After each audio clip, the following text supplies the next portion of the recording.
This carrot contains carotenoids, which is what gives it its orange color. This tomato contains lycopene, also a carotenoid, which is what gives it its red color. Carotenoids are antioxidants, great for eye health and support the immune system. So clearly, eating red and orange colored vegetables like carrot or tomatoes is good for you. But let me ask you this. This carrot has roughly 5 milligrams of carotenoids. If you eat it, how much of it will your body absorb? You'd think 5 milligrams, right? But that does not happen. So let's understand the science of bioavailability, the fraction of a nutrient that is actually absorbed and utilized by the body. Many factors influence how much of the proteins, carbohydrates, fats, vitamins, and minerals in our foods we truly absorb. These are cooking methods, food combinations, and naturally occurring anti-nutrients.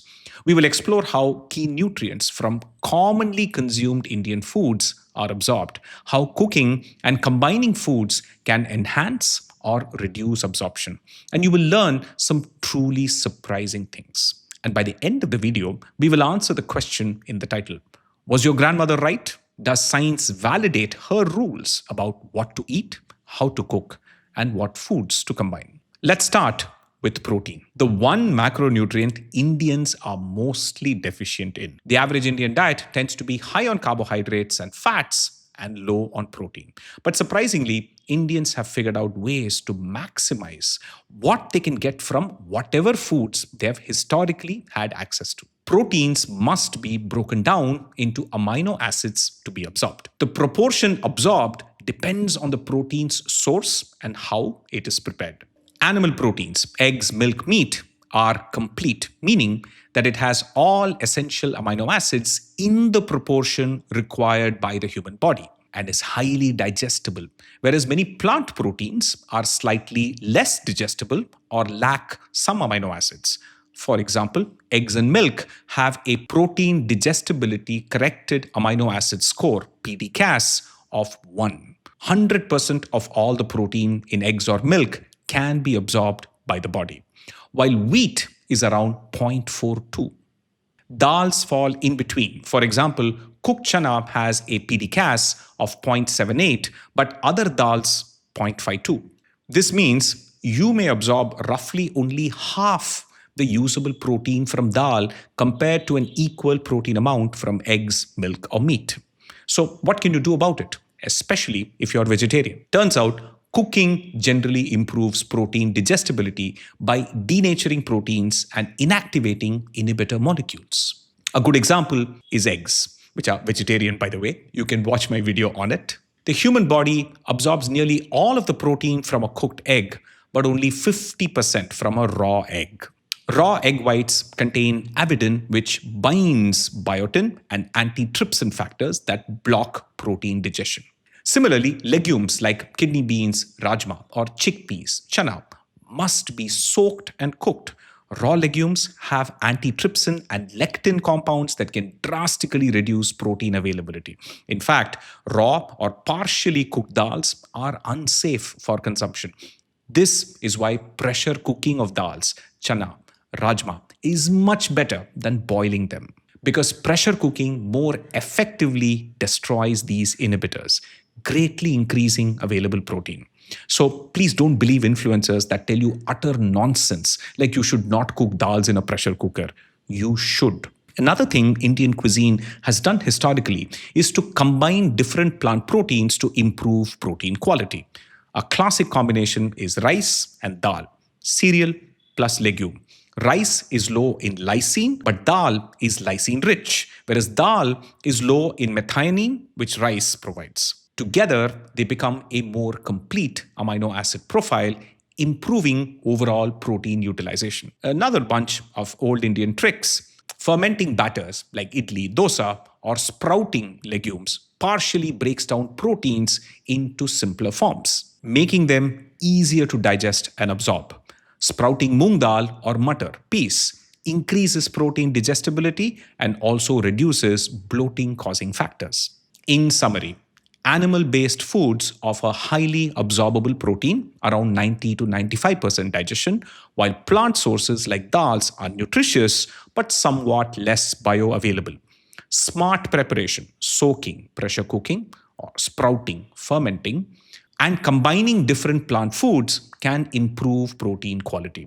You can watch my videos on protein to dig into the subject deeper. Now let's get to carbohydrate absorption. Here, unlike protein, we have a different problem. We actually do not want carbohydrates to be quickly or efficiently absorbed because that is at the heart of a lot of health issues that Indians regularly face in modern times. Insulin resistance leading to diabetes. Getting energy quickly was a requirement for people doing hard physical labor in the past. Nowadays, the only physical labor most of us do is swipe on our mobile phones. Most digestible carbohydrates, starches, and sugars in Indian foods are efficiently absorbed as glucose. So, how we slow down their rate and extent of their absorption is the important question. Refined grains, example, polished white rice, maida, are rapidly digested and absorbed, often causing a high glycemic response, meaning your blood sugar spikes very rapidly and then crashes. Whole grains with intact fiber, brown rice, whole wheat atta, millets, release sugars more slowly into the blood, and some carbohydrates don't get digested at all due to fiber binding, and that is a good thing. For example, polished white rice has a higher glycemic index, 70 to 77, compared to traditional hand-pounded brown rice, 57. Meaning, more of white rice's starch is quickly absorbed into blood sugar. Whole grains also contain resistant starch that is not absorbed in your small intestine. So let's understand the idea of resistant starch. This is starch that naturally resists digestion, acting like soluble fiber. Soluble fiber is instead consumed by gut bacteria, and that in turn has a lot of health benefits. You can watch my video on the science of fiber and the science of gut health to understand this better. As a general rule, it's good to eat foods that feed you and your gut bacteria. Feeding only one of them, not a good idea. Now, interestingly, cooking and cooling certain foods can increase their resistant starch content. For example, if you cook rice or potatoes and then put it in the fridge and then eat it the next day, they develop more resistant starch. This means fewer carbohydrates from the same portion that you eat are digested, reducing blood sugar spikes. Grandmothers, more often than not, ate leftover rice soaked in water overnight, and that has two benefits. The rice develops resistant starch, which is prebiotic, meaning it's food for gut bacteria, and the rice also ferments overnight, which is probiotic because the beneficial lactobacteria grow in the rice. And because we live in a patriarchal society, grandmothers were also more likely to eat stale leftover roti, which again is better for metabolic health. And that is why, on average, Indian women were less likely to develop diabetes than Indian men, who usually force the women in their lives to make fresh cooked food for them all the time. Turns out, it's the people that ate leftover food that avoided diabetes. So the counterintuitive insight here is fresh cooked rice, chapatis, or potatoes are not as healthy as leftovers. And oh, let's not forget, the best natural source of resistant starch, dals, chana, and rajma. The carbohydrates they have are mostly resistant starch, so eat smaller portions of rice and larger portions of dal. Now let's get to India's greatest weakness, sweets. Sugar, jaggery, honey, etc. are all absorbed almost completely and spike blood sugar rapidly. Don't fall for the influencer nonsense about jaggery and honey being different. They're all sugars. However, lactose from milk needs the lactase enzyme. Many Indian adults, particularly South and East Indians, have some lactose intolerance, meaning their bodies don't produce enough lactase, which means lactose is not absorbed and instead feeds gut bacteria, causing gas and bloating. Fermenting milk to curd dahi reduces lactose because the bacteria eat the lactose, improving absorption for the lactose sensitive. One interesting fact, despite the amount of sugar it has, dates do not spike blood sugar as much as other sweets or fruits do. This is because it has a lot of fiber, which brings us to fiber. Fiber is not absorbed as calories but is crucial for gut health. Soluble fiber, like what we see in dals or in leftover cooled rice, can slow the absorption of other carbohydrates by forming a gel, thus lowering sugar spikes. Traditional Indian meals often include fiber-rich salads like kachumbar, greens, saag, or the South Indian habit of eating bananas after a meal, or psyllium husk, isabgol, to moderate the absorption of carbohydrates. In summary, carbs in foods like rice, rotis, and potatoes are mostly absorbed, but their form and preparation change the speed of absorption. Methods like using whole grains, adding fiber, or cooling starchy foods increase resistant starch, reducing sugar spikes without eliminating their energy content. Now let's get to fats. It's very simple. 90 to 98% of fat consumed is absorbed by the intestines. Bile from the liver emulsifies fats, allowing pancreatic enzymes to break them down for absorption. Fun fact, if you add an emulsifying agent to oil and shake it, it becomes mayonnaise. Bile does the same thing. So the first step of digesting fat in your body is for it to turn into mayonnaise in your digestive tract. Here are a few things to consider in the Indian context. Fats like coconut oil contain medium-chain triglycerides, which are absorbed even more directly and don't require bile for digestion. Fats normally take the longest time to digest in your body. Sugars, 15 minutes, starches, 30 minutes to 2 hours, protein, 2 to 3 hours, fats, 4 to 6 hours. So the coconut chutney or Avial's coconut milk yields quick energy from fat. Likewise, ghee and butter contain short-chain butyrates, which are also immediately usable. But the key thing to remember, consuming some fat daily is crucial for absorbing fat-soluble vitamins A, D, E, and K, and antioxidants from spices, vegetables, and fruits. Indian meals traditionally add fats for flavor, but it also aids nutrition. A classic example, a tadka, chunk of oil or ghee on dal or sautéing vegetables in oil increases the absorption of micronutrients from vegetables and dal. One study found that adding peanuts, rich in fats, to a salad significantly improved the absorption of beta-carotene and vitamin A from carrots and greens. You can also add almonds, cashews, or walnuts as well. In summary, fats in our diet are almost entirely absorbed and are necessary in small amounts to help absorb vitamins like A, D, E, and K. Traditional use of ghee or oil in cooking is not just for taste, it ensures we reap the benefits of fat-soluble nutrients. However, moderation is important because fats have a lot of calories. And now, vitamins. Vitamins are essential micronutrients, but cooking and combinations can make a big difference in their bioavailability.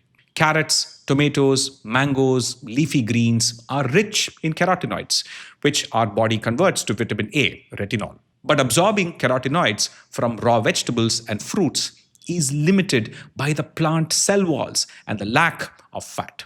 Remember, these are fat-soluble nutrients. For example, only 11% of beta-carotene from raw carrots might be absorbed, but cooking carrots with a little oil can raise absorption to 75% of available carotene. So, fun fact, gajar halwa, carrot cooked in milk and ghee, or carrot sabji, provide far more usable vitamin A than raw carrot in salads. Likewise, vitamin A that comes from animal sources like milk, eggs, or meat is nearly fully absorbed because it comes with fats. Now let's consider the B family: B1 thiamine, B2 riboflavin, B3 niacin, B6, B9 folate, B12, etc., and vitamin C. These are water-soluble and generally easily absorbed from foods, but many are sensitive to cooking. Long boiling can leach B vitamins into water, which is often discarded. Steaming or quick saute retains more vitamins. Fun fact, microwaving retains more B and C vitamins than other cooking methods. Fermentation actually increases the amount of B vitamins. For example, fermenting rice plus urad dal for idli increases folate. Now let's come to vitamin D. Very few Indian foods naturally contain vitamin D since it's mostly made in our skin using sunlight. Ghee and butter, egg yolk, and some fish have small amounts, but do watch my video on the science of sunlight to learn more. Vitamin E is often found in seeds, and since seeds contain fats, it's easily absorbed. Vitamin K is high in green leafy vegetables and fermented foods. But remember, it's fat soluble, so you will get more of it from palak paneer than from drinking a green juice. In summary, water soluble vitamins easily absorbed, but cooking can destroy them. Fat soluble vitamins require oil and cooking to be absorbed, which then brings us to minerals. Minerals in food often have widely varying absorption rates. Indian diets, especially vegetarian ones, are rich in minerals, but many of these minerals are locked by compounds in plant foods that make them less available. Indian meals feature iron-rich plant foods, dals, green leafy veggies like spinach, amaranth, methi, whole grains, millets. But plant sources have high phytic acid that binds iron. We absorb 30% of iron from red meat, which has heme iron, but only 2 to 5% from plants like spinach or dal, which has non-heme iron. But adding vitamin C to iron-rich food improves iron absorption. So lime or amla or tomato in dal or spinach addresses this problem. Also, sulfur improves iron and zinc absorption. So any dish that has onion or garlic is much better for mineral absorption than dishes that do not. So if you do not eat onion or garlic for religious reasons, keep this in mind. Calcium is similarly better absorbed from milk than from spinach because oxalates in plants prevent calcium absorption. But there are low oxalate leaves like moringa, where calcium is better absorbed than spinach. And ragi, especially when traditionally malted or fermented, is particularly excellent for calcium. And if you're anemic, avoid calcium-rich foods along with iron-rich foods because calcium absorption interferes with iron absorption. This is why we normally don't drink milk along with regular meals, which tend to contain iron-rich foods. And finally, tannins in tea interfere with iron absorption, so avoid tea just after a meal. Fun fact, the British introduced tea drinking to India, and soon after, anemia became a bigger problem. Now let's look at some of the minor minerals. Magnesium. Whole grains, nuts, and pulses are rich in magnesium, and its absorption is pretty decent, 30 to 50%. Phytic acid can inhibit some magnesium, but vitamin D and protein intake also affect magnesium absorption positively. So if you're getting enough of those, magnesium should not be much of a problem. Potassium, abundant in fruits like banana, vegetables, coconut water, etc., and highly absorbable, 90% plus. And cooking does not greatly hinder potassium absorption, so again, not much of a problem. Iodine, this is important. Please consume iodized salt. Your senda namak and other traditional salts do not contain iodine, and lack of iodine can cause thyroid problems and cognitive impairment in children. There is a reason almost every country adds iodine to salt. So please, in this particular case, listen to modern science. Don't just blindly follow what your ancestors might have done, unless you're from a coastal part of India and consume fish, which naturally contains iodine. And finally, selenium, zinc, copper, typically not an issue if you consume nuts and have an overall balanced diet. Now, let's quickly look at a summary of how cooking methods affect nutrient availability. Raw or uncooked food preserves heat-sensitive vitamins, but other micronutrients are less available because of anti-nutrients and them being locked inside fiber. Boiling or steaming, it softens fibers and denatures protein and breaks down cell walls. So it improves nutrient availability, but heat destroys water-soluble vitamins. Steaming and microwaving is better than boiling at retaining heat-sensitive nutrients.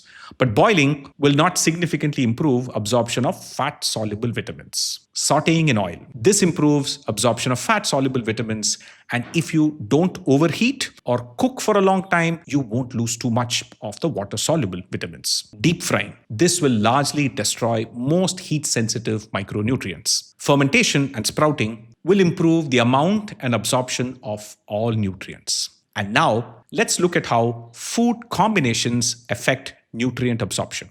What we eat together in a meal can significantly influence nutrient absorption. Over time, our ancestors figured out synergistic food combinations refined over centuries. Let's see how. 1. Vitamin C plus iron. We traditionally add sour ingredients like tamarind, kokum, amla, and lime to dals or spinach. And now science tells us that vitamin C improves iron absorption from plant-based sources. 2. Fat plus fat-soluble vitamins. The uniquely Indian concept of tadka, as I explained in this video, ensures that we get most of the fat-soluble vitamins in our food. 3. Complete protein combinations. As I explained before, dal plus roti, rajma plus chawal, khichdi, pongal, idli are all examples of mixing two plant sources of protein to make it a complete amino acid profile. 4. Iron or zinc plus sulfur compounds. Many Indian dishes start with onions and garlic, and the sulfur in them enhances absorption of iron and zinc. 5. The meat factor. In India, even non-vegetarian diets don't use as much meat as Western diets do. It turns out that even a small amount of meat can improve iron and zinc absorption from plant sources. For example, saag chicken with just a few pieces of chicken significantly improves iron absorption from the greens. 6. Calcium versus iron. Here, we must try and avoid calcium-rich foods with iron-rich foods because they tend to compete for absorption. 7. Tea and lunch. Tannins in tea and coffee can bind to iron and reduce its absorption. So avoid coffee and tea immediately after food. 8. Soaking and sprouting dals. Reduces phytic acid levels, which in turn improves nutrient absorption. 9. Black pepper and turmeric. Again, a combination that is traditional. Piperine in pepper increases the absorption of curcumin in turmeric. 10. Protein and carbs. Eating protein, healthy fats, and fiber-rich carbohydrates can slow down carbohydrate absorption and blunt blood sugar spikes. Traditional Indian meals rarely consist of just carbs. There's usually sabji, fiber, meat or seafood, protein, dal, resistant starch, or dahi, protein and fat, with the rice and rotis. This balanced combination ensures a steadier absorption of glucose into your blood. Again, portion sizes are important. Our lifestyles today are not as physically active as they were in the past. So keep the combination but reduce the portion sizes. In summary, if you eat what your grandmother ate in moderation and adjust for a few things that we have discovered more recently thanks to modern science, for instance, increasing protein intake and also ensuring that you use iodized salt and making sure you get yourself checked for anemia, for iron deficiency, vitamin B12, vitamin D, all of which are particularly common deficiencies in vegetarians. And adjust for these, you will be fine. So the answer to the question, was your grandmother right? Yes, more or less. But eat less food. Grandmothers are known for their hospitality. They will want to feed you large portions. But remember this, in our times, too much hospitality will result in hospital. Explaining the science of food and debunking pseudoscience is hard work. So I request you to consider becoming a member of this channel. Members get to be part of a private group that will work together to dig into the science of food in far more detail and also discover the true joy of food.